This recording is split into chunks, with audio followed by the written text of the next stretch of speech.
Over the last years, migration has become a controversial issue in the European Union. Not only refugees at the southern shore of Europe are restricted from entry, also for highly qualified migrants, the walls of Fortress Europe are often too high. Ida from Azerbaijan applied for a student visa to Brussels. There was no any Belgian embassy in our country, in Baku, so we were obliged to go to the Istanbul to apply there, to waste money, to waste time. Afterwards, I was wait for 2 months, and I get a rejection. On a second try, Ida managed to get a student visa to Brussels. She is now studying in the capital of Europe.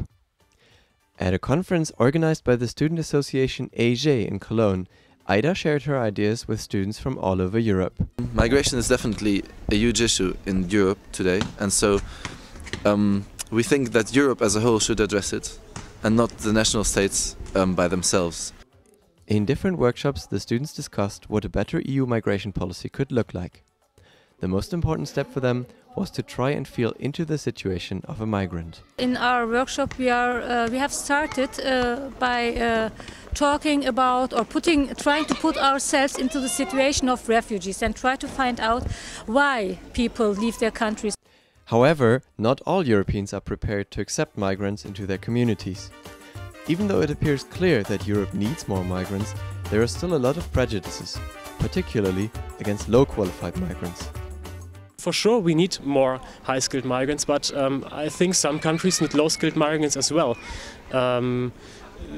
For example, Spain for a long time needed a lot of low-skilled migrants in the construction sector, in the industrial sector, in the agricultural sector. Sila Furtner is certain that these immigrants will integrate just as well as highly qualified migrants. I don't think that there is a difference between migrants, for example, from Turkey or from Morocco or from any African country. There are no differences in the mentality, I think, because everyone, every person, individual, is struggling for a better future, is struggling for wealth, for having a house, having a car, having a good job, and so on. This is the dream of everyone. When she finishes her studies, Ida would also like to find a job and to settle down in the European Union.